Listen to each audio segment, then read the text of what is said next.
भवानेव च नः पुत्रो भवत्विति न संशयः उक्तस्य परमया भक्त्या तथास्त्विति स वक्षति।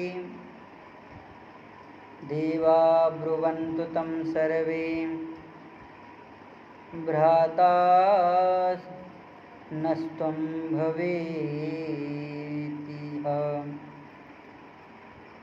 तथास्त्विति स च श्रीमान् वक्षते सर्वलोककृत्। अखिल ब्रह्मांड नियंता परम अकारण करुणा वर्णालय भक्तवांछा कल्पतरु श्रीमद् दशरथ नंदन कौशल राज किशोर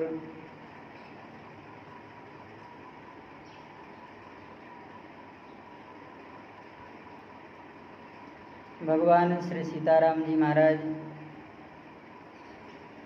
पूजनीय प्रातस्मरणीय पूज्य श्री सद्गुरुदेव भगवान, मुद मंगलमय संत समाज,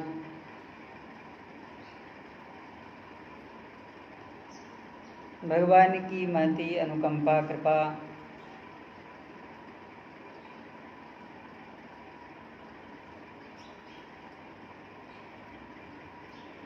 भक्तों के निकटस्थ आत्यंतिक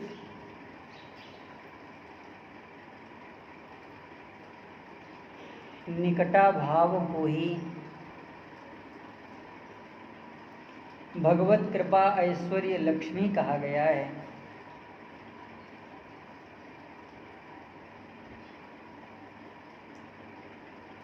जिस ऐश्वर्य लक्ष्मी की कामना देवताओं के मन में है,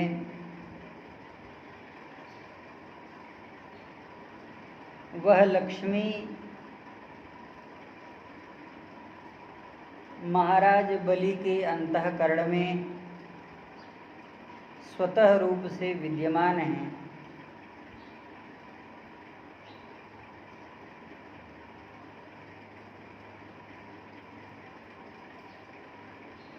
प्रारब्ध भी दो प्रकार से कहा गया है, एक व्यष्टि प्रारब्ध है और एक समष्टि प्रारब्ध है।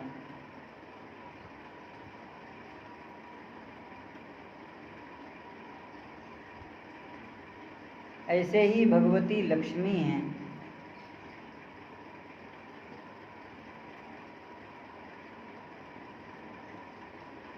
देवताओं को आश्वासन ब्रह्मा जी का प्राप्त हो रहा है।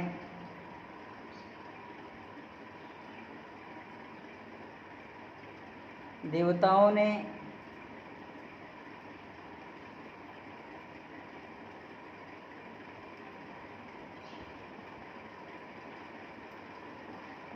ब्रह्मा जी को प्रणाम किया और अपने पिता महर्षि कश्यप को प्रणाम किया। यहाँ पर महर्षि कश्यप ने अपने मन में एक प्रार्थना की है।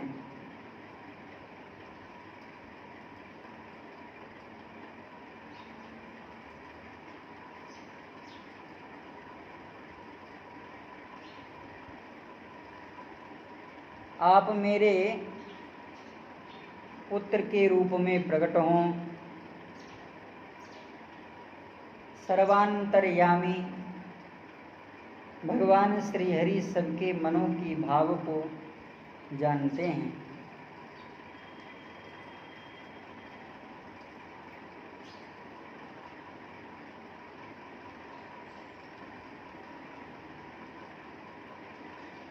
भवान एव च नः पुत्रो भवत्विति न संशयः। मैं आपको ही अपने पुत्र के रूप में चाहता हूँ। आपको मतलब भगवान को। चाहो तुम्हें समान सुत प्रभूषण कवन दुराव। दान शिरोमणि भाव प्रिय नाथ कहूँ सती भाव। चाहो तुम्हें समान सुख।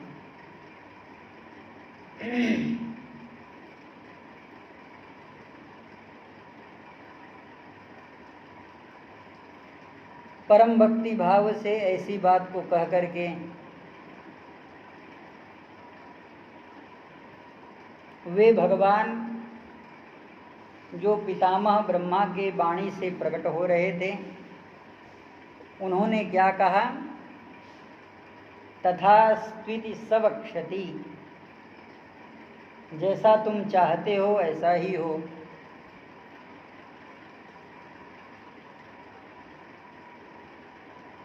ब्रह्मा जी के वाणी का अनुसरण अगर किया जाए तो सबकी मनोकामना पूर्ण हो गई। भगवान कश्यप और अदिति के पुत्र होंगे, देवताओं के लिए भगवान का अवतार होगा, तब तो सब कष्ट निवृत्त हो ही जाएगा। लेकिन नहीं, इतने पर भी ब्रह्मा जी कह रहे हैं कि हे देवताओं, यथोद्दिष्टं भगवता ब्रह्मणा ब्रह्मवादिनः तेतीत्यसागरान् सर्वान् पर्वतांश्च बहुक्षणात्। ब्रह्मा जी के चरणों में प्रणाम करके सारे देवता उन्हीं के बताए हुए आदेश के अनुसार भगवान को प्रसन्न करने के लिए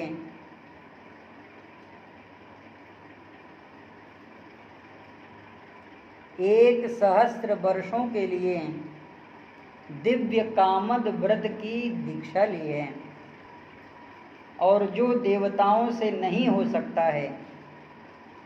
ब्रह्मचर्येण मौनेन स्थान वीरा शनेन च दमेन च सुरा सर्वे तपो दुश्चरमास्थितः ततः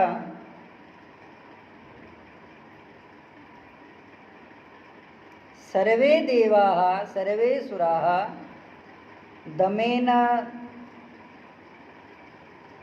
तपेन मौनेन ब्रह्मचर्येण वीरासनेन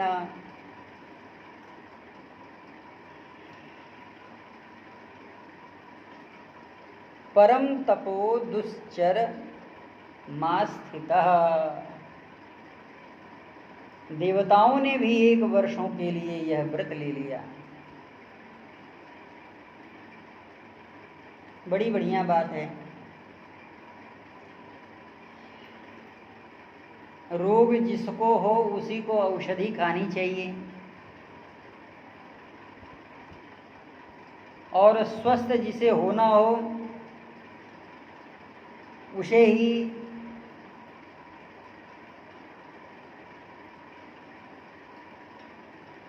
अपने जीवन को संयमित करना है। समझम नियम नीति नहीं डोलें, परुष वचन कबहू नहीं बोलें। भगवान के भक्तों में यह बड़ा सुंदर स्वरूप है। ब्रह्मचर्येण मौनेन, ब्रह्मचर्य व्रत धारण कर रखे हैं और वाणी पर बहुत ही ज़्यादा अनुशासन है। वाणी का संयम कर रहे हैं और शरीर के द्वारा वीरासन को ग्रहण किए हैं। यहाँ वीरासन का मतलब यह है कि अपने शरीर को यह तपस्या के द्वारा अत्यंत ही युक्ति युक्त कठिन साधनों में संलग्न किए हैं।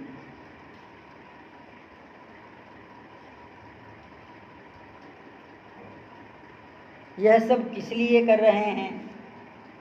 अपने लिए कर रहे हैं, कहा नहीं। कश्यपस्तत्र भगवान प्रसादार्थम महात्मनः उदीरयति वेदोक्तं यमाहुः परमं स्तवम्।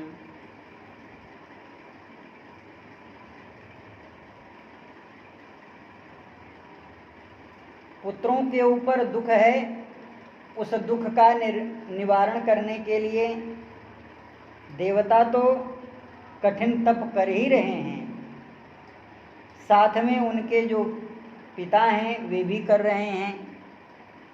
और भगवान की प्रसन्नता के लिए वेदोक्त स्तोत्रों का पाठ महर्षि कश्यप करने लगे।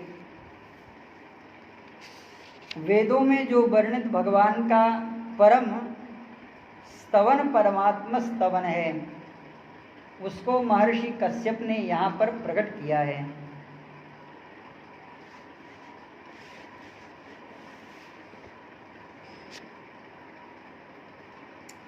अपने पुत्रों के दुख को देख करके माता अदिति ने भी यह अपने मन में संकल्प लिया है, अमोघा भगवत भक्ति ने नेरिते रेति मतिर्मम। मेरा यह दृढ़ निश्चय है, माता अदिति कह रही हैं, भगवान श्री हरि मेरी मनोकामनाओं को अवश्य पूर्ण करेंगे और मैं भगवान की भक्ति का जो स्वरूप है वह अपने पुत्रों के लिए समर्पित करूंगी, इसलिए वह कभी व्यर्थ नहीं हो सकती। अमोघा भगवद भक्ति नेररेति मतिर्मम।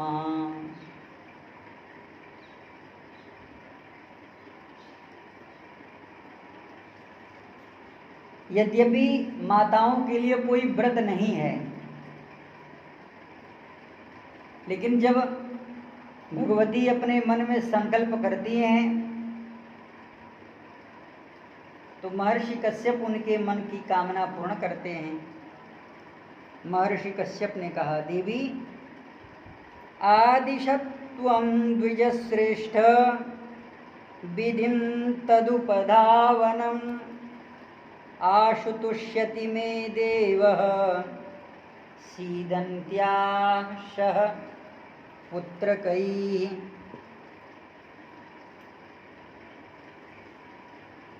हे देवी, परमात्मा को प्रसन्न करने के लिए कौन सा उपाय है?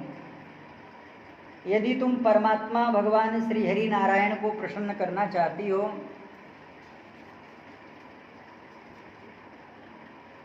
तो मुझसे जो भगवान लोक पितामह ब्रह्मा ने मुझे जो आदेश दिया था कभी पूर्व काल में, वही मैं आदेश वक्त तुम्हें प्रदान कर रहा हूँ। यदा ते प्रवक्ष्यामि व्रतं केशवतोषणम्। भगवान को प्रसन्न करने के लिए व्रत होता है।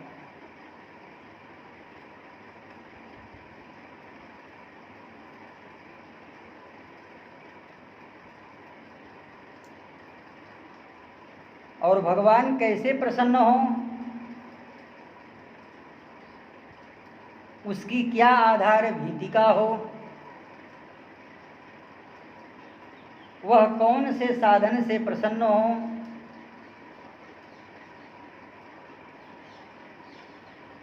भगवान प्रसन्न हो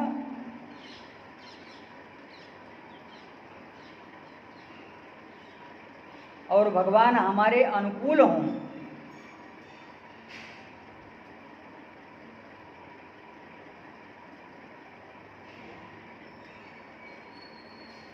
यह कोई आचार्य ही प्रदान कर सकता है।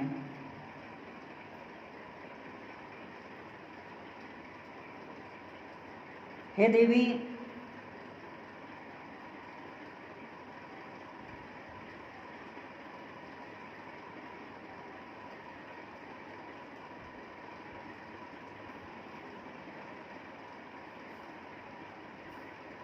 भगवान को प्रसन्न करने के लिए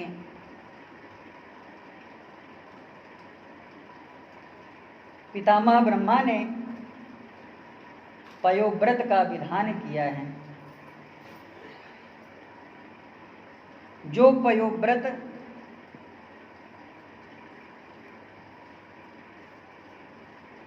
भगवान को संतुष्ट करने वाला है,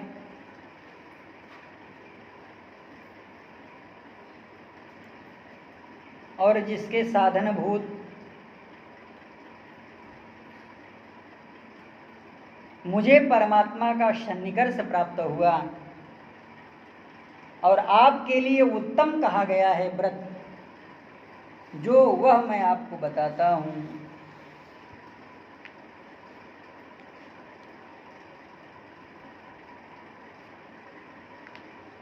फाल्गुनस्यामले पक्षे द्वादश्यां पयोव्रतः।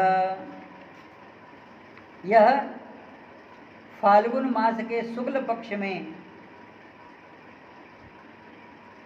केवल 12 दिनों तक केवल पय का आहार करके भगवान को प्रसन्न किया जा सकता है। अर्चयेत अरविंदाक्षं भक्त्या परमया मुदा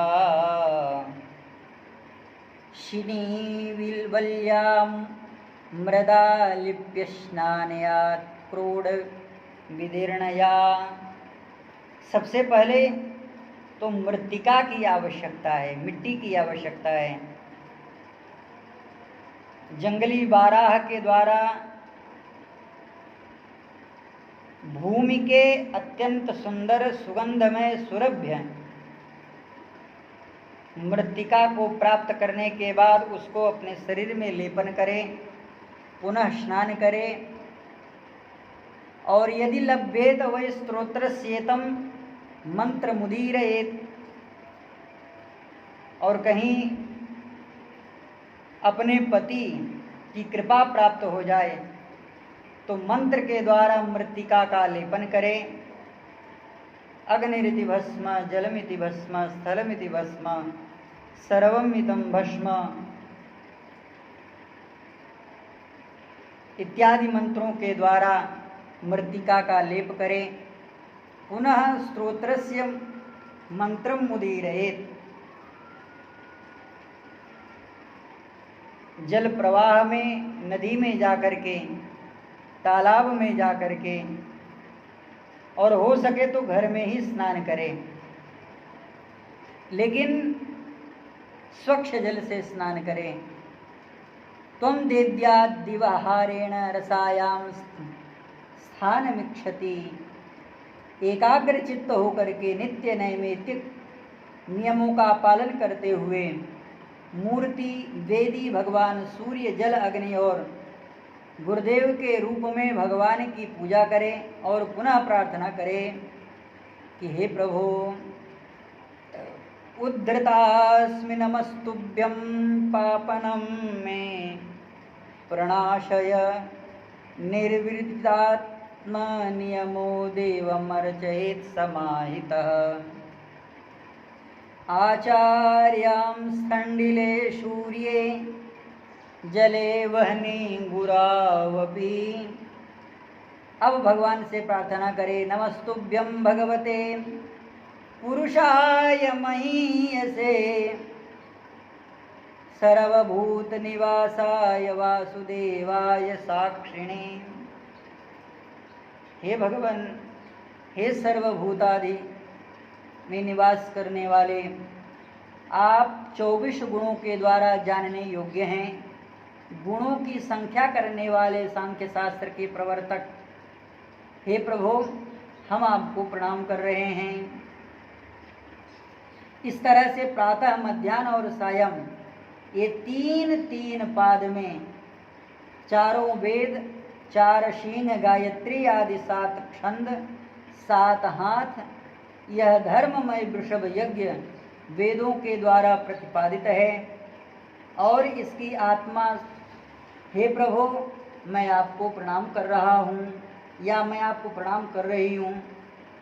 आप लोक कल्याणकारी भगवान शिव और प्रलयकाली भगवान रुद्र, समस्त शक्तियों को धारण करने वाले आप, हे देव मैं आपको प्रणाम कर रही हूँ। इस तरह से भगवान की प्रार्थना करें। नमो हिरण्यगर्भाय प्राणाय जगदात्मने योगेश्वर्याय शरीराय नमस्ते योग हेतवे। इस तरह से वह भगवान की स्तुति करे और प्रतिदिन भगवान का पूजन करे, होम करे तथा ब्राह्मणों को भोजन करावे। बढ़िया सुंदर सुंदर मिष्ठान्नों से युक्त और फाल्गुन शुक्ल पक्ष प्रतिपदा से लेकर के त्रयोदशी पर्यंत ब्रह्मचर्य व्रत का पालन करें और पृथ्वी पर शयन करें, तीनों समय स्नान करें। जब व्रत का पालन करें तो झूठ का व्यवहार न करें और पापियों से बात न करें और पाप की बात न करें। सब प्रकार से भोगों का त्याग करें। किसी भी प्रकार से किसी भी प्राणी को कष्ट न दें। निरंतर भगवान की आराधना करें। त्रयोदशी के दिन विधि जानने वाले ब्राह्मणों के द्वारा शास्त्रोक्त विधि से भगवान विष्णु को पंचामृत से स्नान करावे। धन का संकोच छोड़ करके भगवान की बहुत बड़ी पूजा करनी चाहिए और दूध में चरु खीर पका करके भगवान विष्णु को वह समर्पित करें। एकाग्र चित्त होकर के उस चरु का निर्माण करने के बाद भगवान को प्रसन्न करने के लिए गुणयुक्त तथा स्वादिष्ट नैवेद्य को अर्पण करें। इसके बाद ज्ञान संपन्न आचार्य और ऋतुजों को वस्त्र आभूषण तथा गौ आदि देकर के संतुष्ट करें और अपने मन में यह प्रार्थना करें कि ये भगवान के परिकर हैं, जिनकी मैं पूजा कर रही हूँ, यह उनका सानिध्य प्राप्त करने वाले हैं और सात्विक गुण से युक्त हुआ उन्हें शुद्ध भोजन करावे। अतिथियों को अपनी शक्ति के अनुसार भोजन कराए। गुरु और ऋतुजों के साथ यथा योग्य दक्षिणा देकर के उन्हें दंडवत करें। जो चांडाल आदि अपने आप वहाँ आ जाएं, उन्हें इन सभी को दीन और अंधे असमर्थ पुरुषों को भी अन्न का दान करना चाहिए। इनका सब प्रकार से सत्कार करना चाहिए और भगवान की प्रसन्नता का यह साधन है, अर्थात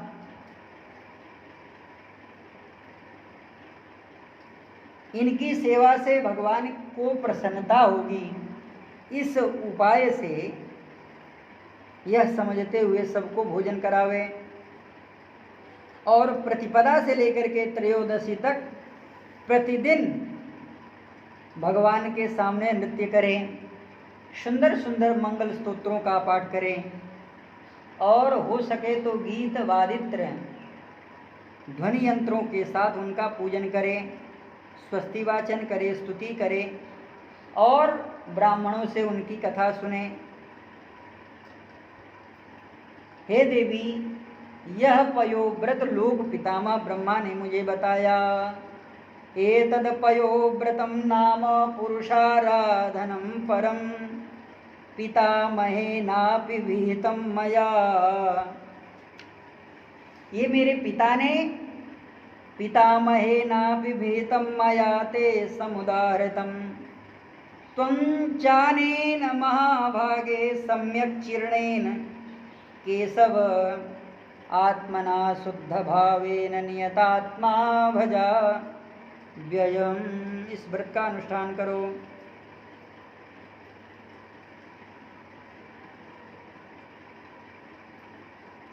और भगवान को संतुष्ट करने के लिए सर्वयज्ञ, सर्वव्रत और समस्त तपस्याओं का सार मुख्य दान है। इसलिए हे देवी दान करो। वे ही सच्चे नियम हैं और उत्तम यम हैं। वास्तव में तपस्या, दान और व्रत यह ही आपके लिए बताए गए हैं। इस तरह से महर्षि कश्यप ने अपने पत्नी अदिति को यह उपदेश दिया है और स्वयं अपने पुत्रों के साथ भगवान की आराधना कर रहे हैं। यह वेदों में प्राप्त हुआ भगवान का बड़ा ही मंगलमय 7 श्लोकों के द्वारा स्तुति किया है। नमोस्तुते देवदेवेश एक श्रृंग वराह वरार्चिष वृषस्कंधो वृषाकपि सुरवृष सुर निर्मित अनिर्मित भद्र कपिल विश्वसेन ध्रुव धर्म धर्मराज वैकुंठ त्रेतावर्त अनादि मध्य निधन धनंजय शुचिस्रव अगनिज वृष्णिज अज अजयामृतशये सनातन विधात स्त्रीकाम त्रिधाम त्रिकुत कुकत ककुद्मिनः दुन्दुभे महानाभाय लोकनाभाय पद्मनाभाय विरंचे वरिष्ठं बहुरूपं विरूपं विश्वरूपाक्षयाक्षर सत्याक्षर हंसाक्षरः व्यभुव खंडपरेशो शक्रमुंजकेश हंस महाहंस महदाक्षर ऋषिकेश सूक्ष्म पर सूक्ष्म तुषाराड विश्वमूर्ते सुराग्रज नील निरस्तमो विरजस्तमो रजः सत्वधामः सर्वलोक प्रतिष्ठः सिपिविष्टः शूतप तपोग्रह अग्र अग्रज धर्मनाभ गभस्तनाम धर्मनेमि सत्यधर्म सत्याक्षर गभस्तनेमि विवापन् चंद्ररथः स्वमेव समुद्रवासा अजैकपात सहस्रशीर्ष्ण सहस्रसम्मत महाशीर्ष्ण सहस्रदृक् सहस्रपात अधोमुख महामुख महापुरुष पुरुषोत्तम सहस्रबाहु सहस्रमूर्ते सहस्राक्षस्य सहस्रास्य सहस्रभुज सहस्रभव सहस्रस्त्वमाहुर्वेदाः। ये केवल एक मंत्र है। इस तरह का लंबा मंत्र है और कुल 7 श्लोकों में भगवान की स्तुति है। भगवान के दिव्य नामों का स्मरण किया गया है और भगवान की स्तुति में स्वयं अपने शब्दों को सन्निहित करते हुए महर्षि कश्यप ने ध्यान परायण तप परायण श्री भागवत जी में पयोव्रत और श्री महाभारत जी में कामद व्रत का वर्णन किया है। इस व्रत से परिपूर्ण होकर के संतुष्ट होकर के भगवान ने इन्हें प्रसन्नता का आशीर्वाद दिया है। जय जय श्री महाभारते अखिल भागे हरिवंशे भविष्य पर्वणि वामन प्रादुर्भावे महापुरुषस्तवे अष्टषष्टितमोऽध्यायः। श्री सीतारामचंद्र भगवान की जय। श्री हनुमान जी महाराज की जय।